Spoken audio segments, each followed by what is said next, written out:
할렐루야. 아멘. 사순절 특별기도회 오늘이 15번째 날입니다. 오늘은 요한복음 1장 35절로 39절 말씀을 통해서 와 보라 이런 제목으로 함께 말씀의 은혜를 나누려고 합니다. 우리가 전도를 하다 보면 하나님에 대해서도 이야기하고 교회에 대해서도 이야기하고 교인들에 대해서도 이야기도 하고 어느 때는 종교적인 것들 이런 것들도 같이 이야기합니다. 그런데 이야기하다 보면 그런 얘기를 말하기를 참 좋아하는 사람을 만나요. 여기 가끔 제가 전도하다 보면 우리 경로당에 나오는 좀 지가 미국에서 갔다 왔다는 얘가 저런 분이 한 분 있죠? 근데 나한테만 얘기하면 그냥 꼬리를 내려. 그러는데 나를 맞이해. 잘하고 싶었어요. 평소에 말하기를 참 좋아하는 사람들이에요. 그분들은. 그리고 다른 종교에 대해서도요. 본인이 생각하는 것을 막 주장하면서 얘기합니다. 그렇죠? 그러나 그런 분들은 대개요.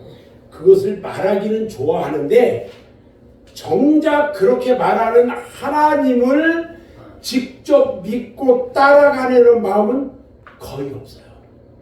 대부분이 그래. 여러분, 신앙은요 토론이 아니에요.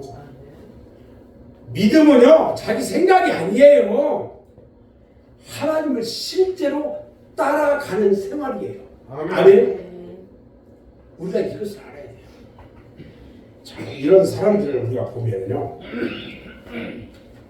오늘 우리가 읽은 말씀 중에 세례 요한이 있는데 그 세례 요한은 참 훌륭한 인격자라고 저는 생각을 해요. 예수 그리스도를 위해서요 자기 자신의 명예를 완전히 주님께 드렸어요. 세례 요한은. 그리고 자기가 사랑하는 제자들까지요 전부 예수님께 다 양보했어요. 자신은 사람들의 주목을 받지 않는 조용한 곳으로 물러났어요. 그는 요한복음 3장 30절에서 이렇게 말합니다. 예수님은 흥하여야 하겠고 나는 쇠하여야 하리라. 할렐루야. 아멘. 그는요 자신이 물러나면서도요 철저하게 예수님 중심으로 행동했어요. 그런 의미에서 세례 요한은 탁월한 인격자라고 할 수가 있다는 겁니다. 자, 그 당시 세례 요한이 있을 당시에 세례 요한의 제자들과 그 갈릴리 상황을 우리가 한번 돌아볼 필요성이 있어요. 세례 요한의 제자들이 몇 명이나 되었을까? 제자들의 이름이요 솔직히 성경에 구체적으로 나와 있지가 않아요. 그러나 요한과 안드레를 유시해서 세례 요한의 제자들은 평범한 자들은 아니라고 생각이 돼요. 자, 꿈도 많고요. 혈기왕성하고요. 의문에 불타는 나이에 그들이 세례받고 이스라엘 백성들을 향해서 회개를 외쳐대던 그들은요. 과연 평범한 젊은이라고 말할 수가 없다는 거예요. 그들은 다혈질적인 갈릴리 출신이었다는 거예요. 뱃사람들이 좀 다혈질이잖아요. 그죠? 뱃사람들은 잘못 건드리면 큰일 납니다. 다혈질이에요. 그 당시에 갈릴리 상황을 보면요. 정치적으로나 경제적 이런 상황들을 보면 우리가 대체적으로 이해가 돼요. 봐요. 그 당시에 가나안, 다시 말하면 팔레스타인 땅에 살고 있던 유대인들은요. 예수님이 오시기까지 약 600년 동안을 유세의 억압과 침략과 지배를 받아왔어요. 장장 600년. 600년이면요 나라도 아무것도 없는 거예요. 봐요. 아수르를 비롯해가지고요 바빌로니아, 이게 바벨론이에요. 또 페르시아, 마케도냐, 이집트, 시리아, 거기다 마지막 로마까지 이어지는데요. 강대국들의 지배 아래서요 신음했어요. 그 갈릴리 지방은요 땅이요 아주 비옥해요. 삼각주 밑에 있거든요. 아주 옥토가 있는 농경지대인데 풍부한 농산물이 하고요. 농사지만 막 아주 이 농사가 겁나게 잘 돼요. 수로가 아주 잘 갖춰져 가지고 또 교통의 요지네. 이러한 가나안 땅을 강대국들이요 갈릴리에 와서 눈독을 들긴단 말이죠. 잘 사는 꼴을 못 봐 이것들이. 그러다 보니까 이 지방에 사는 사람들이요 다른 지역 사람보다 더 많은 고통과 착취를 당했어요. 일제 36년 때 그때 좀 잘 산다는 사람들은 일본 사람들한테 완전히 다 뺏기고요. 아주 그때와 똑같은 것 같아요. 무엇보다도 그들의 삶을 고달프게 했던 것이 또 하나 있어요. 그것이요 세금이에요. 다 뺏어가고 세금을 걷는데 어떻게 했냐면 그 당시에 무거운 세금이 두 가지가 있었어요. 하나는요 종교세예요. 종교세. 우리나라 종교세 있어요 없어요? 그거 만들려고 잘하죠. 종교세는요 예루살렘 성전에 있는 대제사장 그리고 부패한 집권자들이 지 맘대로 부과하는 세금이야. 무조건 돼야 돼요. 또 하나는요 조세예요. 조세. 이 조세는요 로마 정부가 부여하는 세금이야. 그래서 종교세를 부과하는 쪽도 지 맘대로고 조세를 부과하는 쪽도 지 맘대로인데 여러분들 잘 아는 삭개오 있죠? 세리 삭개오. 삭개오를 앞세워가지고요 지 맘대로 세금을 막 무겁게 매겨가지고 걷어냈어요. 이것들을 볼 때에 사람들이 얼마나 불만을 안고 살았을까 짐작이 된단 말이죠. 아무리 비옥한 땅이라도요 별로 넓지 않은 농토를 그냥 경작하면서 살아가는 그 농민들의 입장 이것을 생각해봐야죠. 암만 비옥하고 좋다고 해도 땅이 커야지. 별로 안 커. 그거 가지고 다시 밥이나 먹고 사는데 그것만 있는 게 아니에요. 갈릴리 바다에서 고기 잡는 어부들이 있잖아요. 고기 몇 마리 잡아가지고 생계를 유지하는 그 어부들의 입장 그것도 세금에서 뺏어간단 말이죠. 근데 어쩌다가 세금을 못 내잖아. 그러면 땅과 배를 모조리 뺏어가 버려요. 농사 짓던 사람이 땅을 뺏기면 절대 빈곤으로 떨어져요. 그래서 일당 품팔이 농사꾼으로 전락하고 말아요. 근데 일당 가서 이럴 자리가 있어요? 없어. 한 번 추락하면요 다시는 원상복구가 안 되는 거예요. 그래서 돈 좀 있다가 다 망한 사람은요 다시 일어서니까 너무너무 어려운 거예요. 사업하는 분들은요 우리 뭐 집사님 사업도 하지만 사업하는 사람들은 한 번 사업에 딱 실패하면요 다시는 일어나기 쉽지 않아요.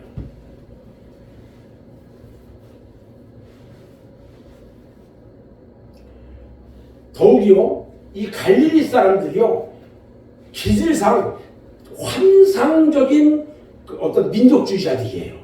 환상적 민족주의, 환상을 가지고 있어요.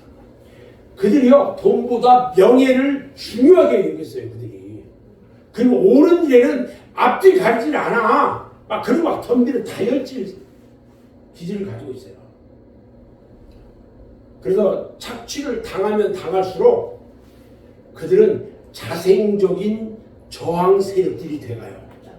저항 세력. 근데 그 사람들은 대놓고 저항할 수 있어요, 없어요? 없죠.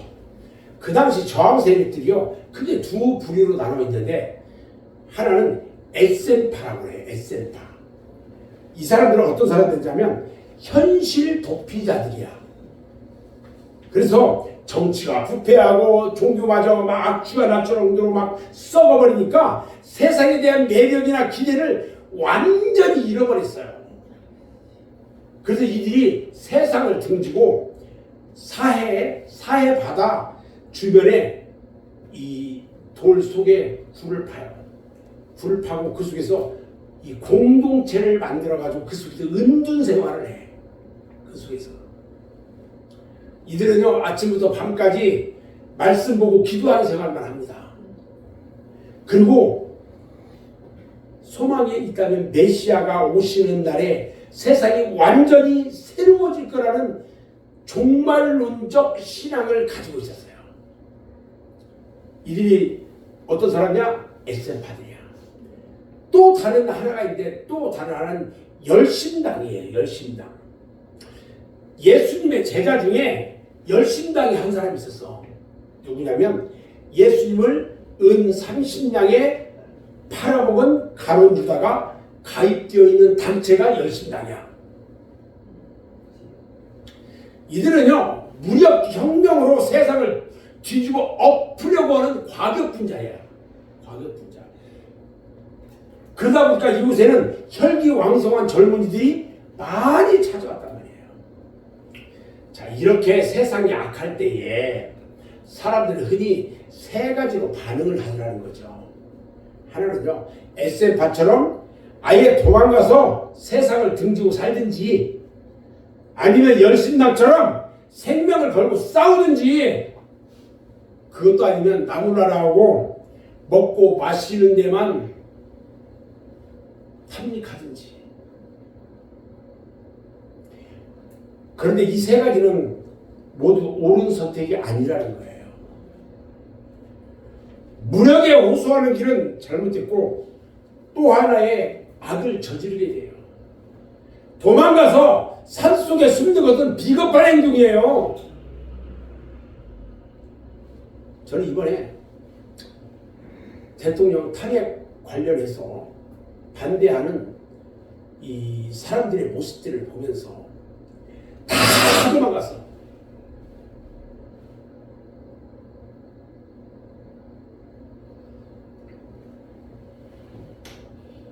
보시면 다 도망갔어요. 몇몇 사람만 나오는데 그때 한 사람의 분연이 일어났어. 예수님 집사, 전 집사 한 사람이 일어났어. 전환길. 그 사람이 나와서 그 사람이 탄핵 반대해야 된다고. 그 사람이 일어나서 지금의 이 상황을 만들어냈어요. 국민의힘 아무도 국회의원들 나와서 반대하지 않았어요. 비겁한 자들이에요. 밤낮 없이 먹고 마시며 즐기는 자들. 가장 저질적인 행동을 했단 말이죠. 세례 요한이 등장한 것이 이처럼 어려울 때 등장을 했어요. 그리고 회개를 외치는 거야. 회개하라, 천국이 가까이 왔느니라.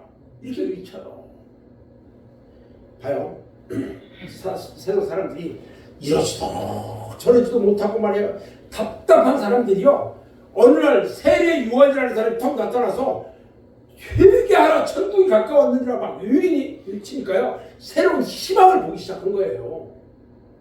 많은 젊은이들이요, 그 메시지에 매료돼가지고 제자가 되기를 원해서 막 쫓아와요. 안드레와 요한 역시 그러한 젊은이들 중에 한 사람이었어요.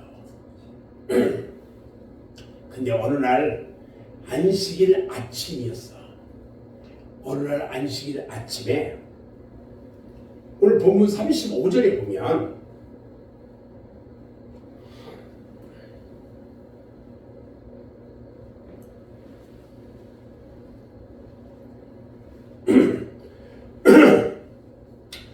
또 이튿날 요한이 자기 제자 중 두 사람과 함께 섰다가 이렇게 말해요.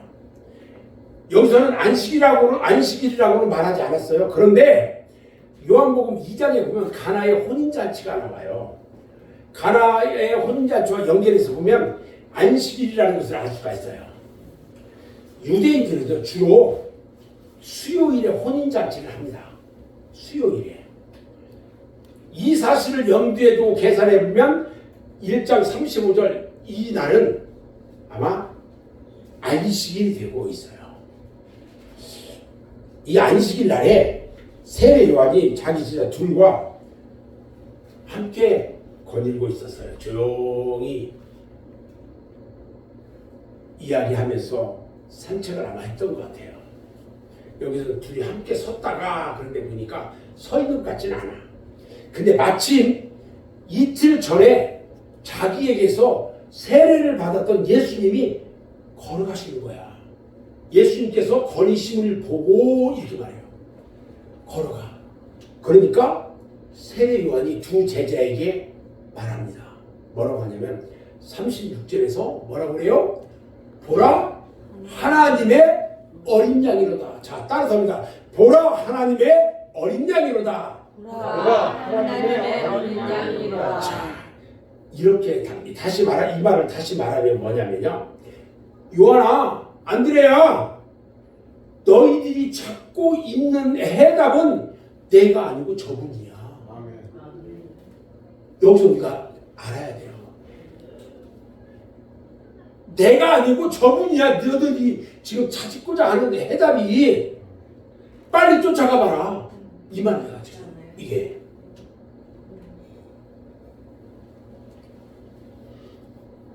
이 말을 들은 두 제자가요. 미련 없이 세례 요한을 떠납니다. 그리고 너무나 중대한 결단을 요구하는 이 순간이었기 때문에 뒤도 돌아보지 않고요. 예수님을 쫓아가요. 이해가 돼요? 아멘. 예수님이 자기를 쫓아온 두 제자를 보고 말합니다. 38절에서 무엇을 구하느냐? 무엇을 구하느냐? 이렇게 물어봐요.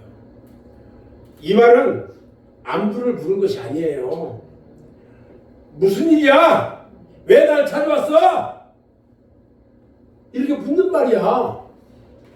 근데 예수님은요, 지금 요한이나 안드레를 잘 알고 있어요.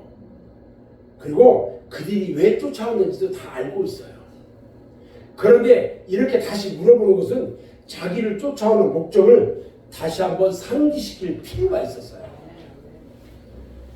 저는 이 질문이요, 주님을 찾는 모든 사람에게 해당된다고 생각해요. 저는. 무엇을 찾느냐? 네가 무엇을 구하느냐? 왜 교회에 나왔느냐? 왜 네가 예수 믿느냐? 우리 주님 지금 묻고 있단 말이죠. 여러분, 왜 예수를 믿습니까? 왜 교회에 나옵니까?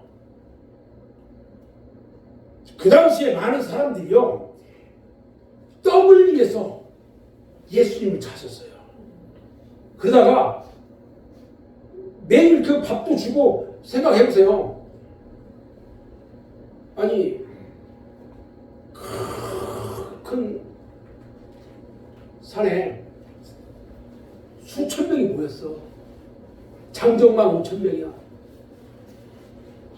보리떡 2개와 물고기 5마리 가지고요, 축사하시고 나눠주는데 다 배불리 먹고 12광주리가 남았어.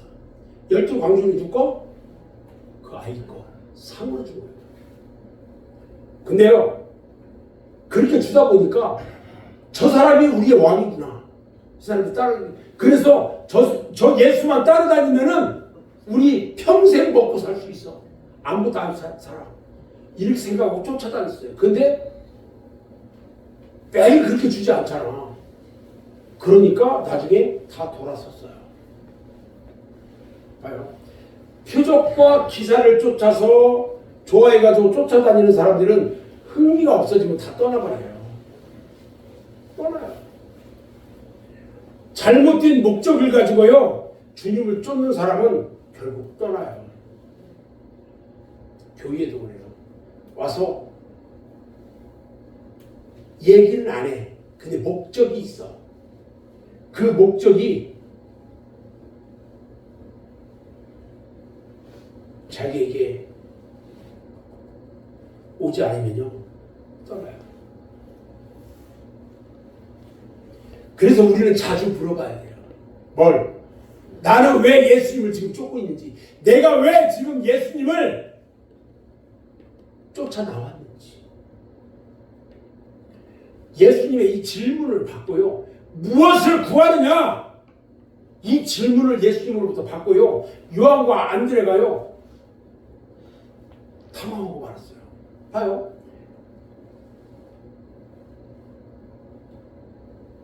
세례 요한으로부터 봐라, 하나님의 어린 양이니까 다 얘기하면서 이야기 딱 하니까 그냥 다 버리고 스승도 버리고 따라왔단 말이야. 근데 왔는데 네가 무엇을 구하느냐 지금?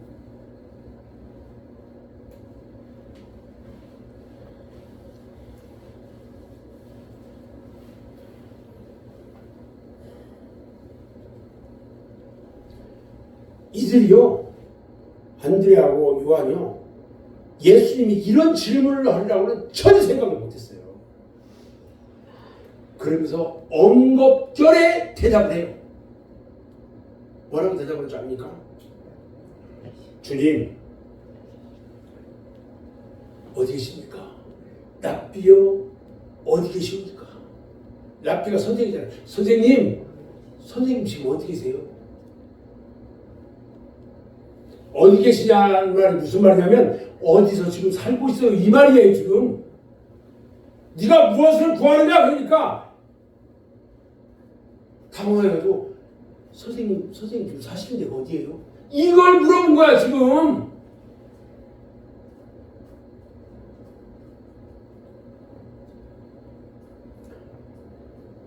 선생님이요 어디 계신지, 어디에서 거처하고 계시지만 알려주세요. 그러면 우리가요 시간 내가지고 조용히 찾아보겠습니다. 지금 이 말이다. 이 말이 랍비여 어디 계십니까? 이 말이 그 말이단 말이야. 이해가 돼요 지금? 아멘. 우리가 말씀의 의미를 잘 알아야 돼요. 그런데 예수님은요 공생애를 시작할 때부터 보면 자기 집이 있었어요 없었어요? 없었어요. 나는 머리 붓고 곳이 없다고 그랬어요. 주님은 그들의 마음을 다 잊고 이렇게 말씀했어요. 39절에서 뭐라고 그래요? 와서 보라. 뭘 와서 뭘 보라는 거예요? 이 말은요 정말 대단히 중요한 말이에요. 이게 지금 구체적으로 말하면요 오라.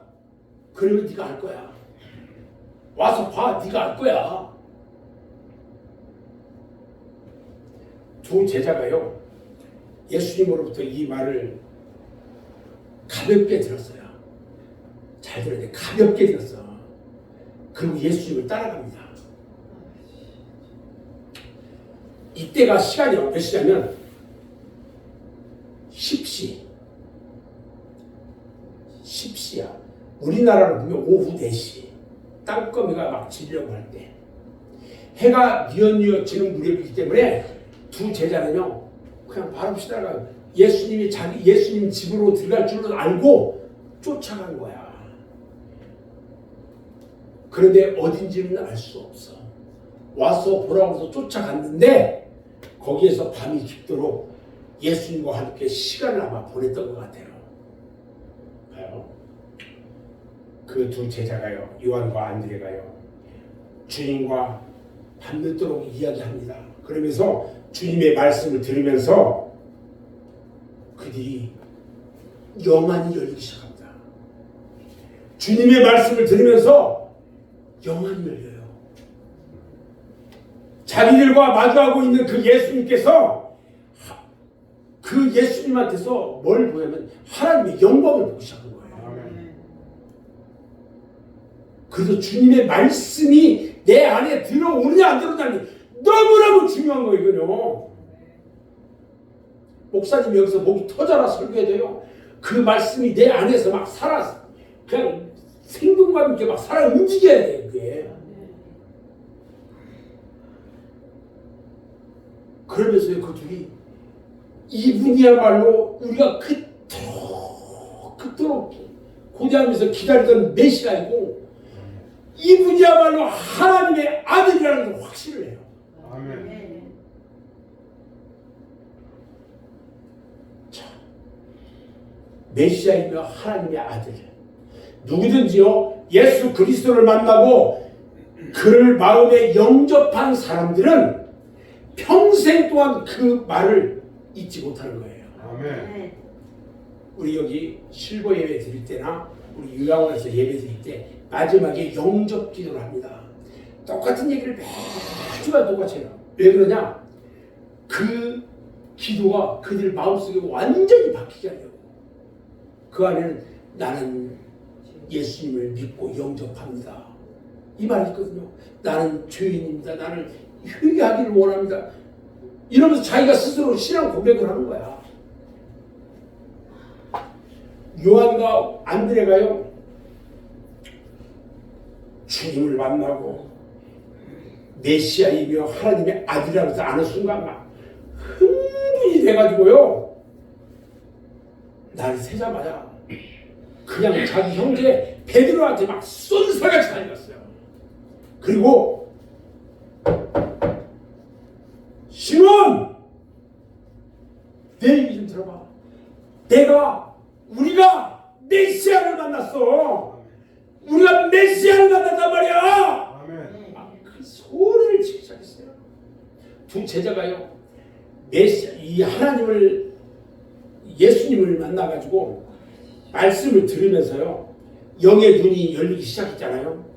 그 열린 눈으로 하나님의 영광의 빛이 막 쫙 들어오는 것을 체험한 거야. 우리가 하나님을 경험하는 삶, 체험하는 거예요. 제가 요즘 여러분들한테 그런 이야기를 하잖아요. 제가 주의 일을 완전히 여기에 올인하고 있잖아요. 우리 하나님이 제 일을 해줘요. 아니 오늘 바나나가 나오는 날이야. 바나나가 안 나왔어요. 한 개 몇 배, 한 3주째 안 나와요. 그래서 빵만 갖다 놓고 이 오뚜기만 좀 갖다 놓고 해서 사람들 나눠주려고 딱 했는데 한 11시쯤 됐는데 저한테 전화가 왔어요. 전화가 와서 어디입니까? 그랬더니 봉담이래.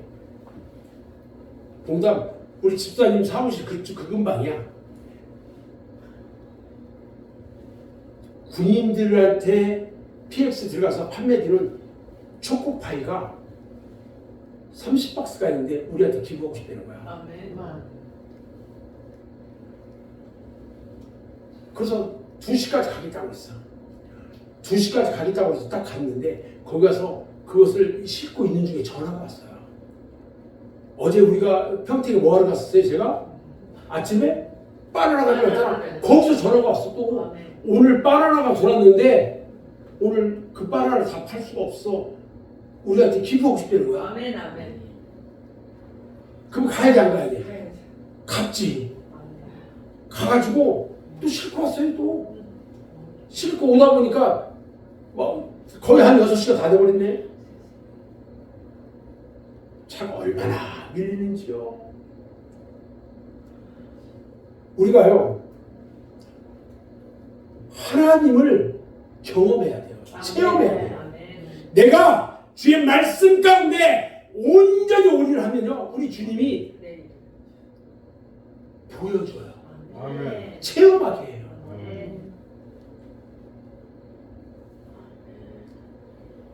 오늘 못 나눠줬잖아요. 하나도. 내일 아침에 9시 반부터 10시 반까지 쫙 다 나눠줘. 그 이후 영어는 없어. 다 실전 벌써 다 끝났어.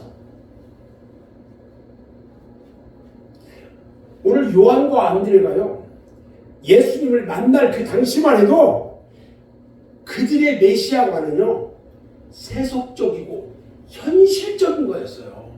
이게 세상적인 거야. 영적인 거 다 하나도 몰라.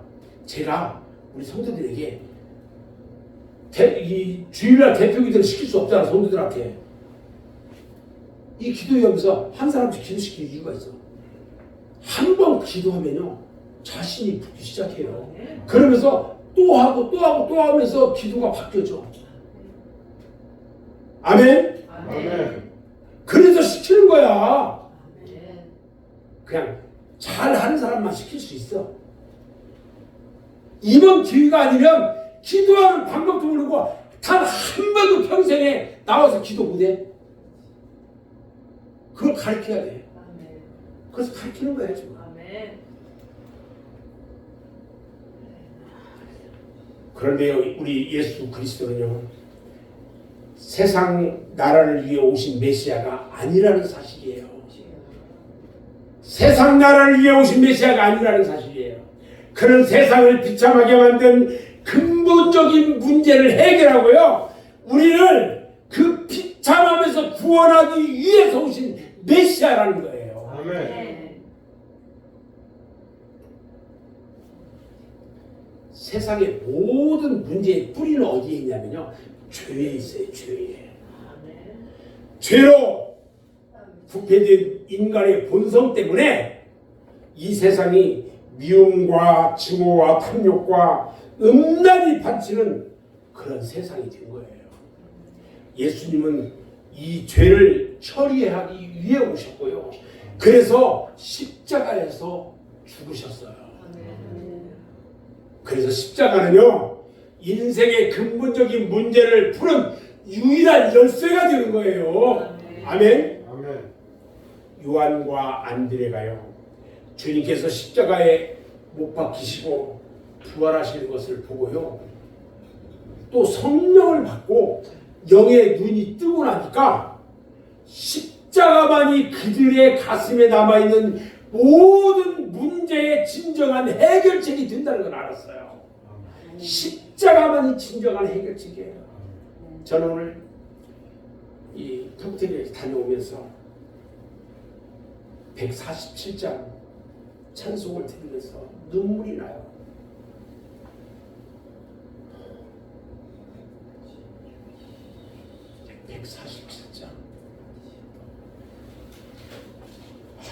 전 지금도요, 제가 그 찬송을 알았을 때 몇 달 동안 그 찬송만 부르면서 눈물을 흘리며 회개했어요. 내가 주님이 계신 그 골고다 언덕에 있지 않았다는 것 때문에.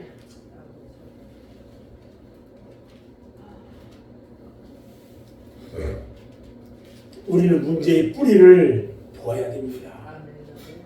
자기의 죄 때문에 십자가에서 피 흘리며 죽어간 어린 양을 보아야 돼요. 왜 그 어린 양이 내 대신 십자가를 져야 됐습니까?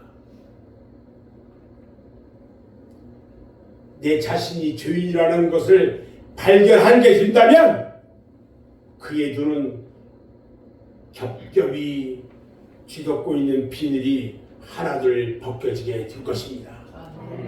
여러분들이 눈을 덮고 있는 비닐이 하나씩 하나씩 벗겨져야 돼요. 아멘. 우리는요, 어린 양 되신 주님 앞에 나와서 내가 죄인이라는 것을 깨닫고 회개하면서 하나님의 용서를 받고 새 사람이 되어야 됩니다. 아멘.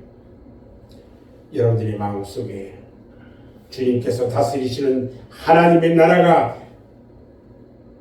하나둘 늘어날 때에 이 사회가 깨끗하게 정화될 수가 있고요, 이 사회가 안정이 되는 거예요. 내가 내 마음 가운데 주님께서 다스리는 그 나라가 없다면 이 사회는 문제만 가득한 사회가 될 거예요. 이 세상의 문제를 해결할 수 있는 길은 뭐냐면요, 십자가를 통해서 사람을 변화시키는 것밖에 없어요. 아멘. 십자가를 통해서 사람이 변화되어야 돼요. 아멘. 제가 오늘 아침에 봉사하시는 그 목사님과 같이 다니면서 우리 김은재 집사님 이야기를 했어요. 김은재 집사님이 최근에 변화된 부분이 하나 있어요. 우리 사순절 기도회 하면서요, 김은재 집사님이 말이 없어졌어요. 말이 없어졌어요. 옛날에는 이 얘기 저 얘기 막 하던 분이 말이 없어졌어요. 잘 보셔야 돼요. 집사님 그런 모습들이, 변화된 모습들이 보이기 시작하는 거예요. 그리고 어른으로서의 모습들이 자꾸 보여져요.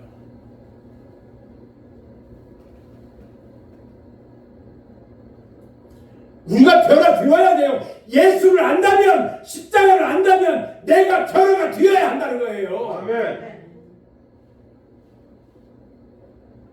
여러분, 와 보라는 거예요.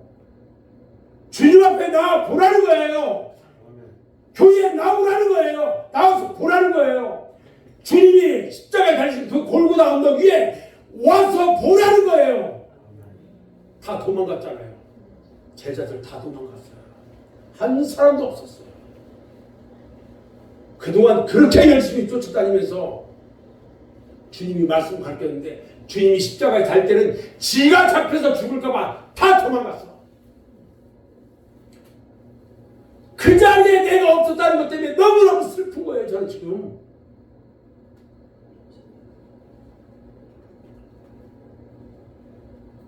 이 세상은요, 하나님의 자녀들이 아무리 많아도요, 여전히 세상에 불과합니다. 여전히 세상에 불과해요. 영광스러운 주님이 다스리는 새 하늘과 새 땅, 그 새 땅이 이 땅 위에 모습을 드러내게 될 때에 우리는 지금까지 씨름하던 모든 문제로부터 다 해방될 겁니다. 아멘. 그날이 올 때까지 우리는 예수 그리스도의 십자가를 들고 이 어두운 세상을 밝혀야 됩니다. 어둠 속에서 방황하는 사람들을 주님 앞으로 인도해야 합니다. 그러기 위해서는요, 요한이나 안드레처럼 예수님한테서 하나님의 영광을 볼 수 있는 여러분 모두가 되기를 주님의 이름으로 축원합니다. 아멘. 기도합니다.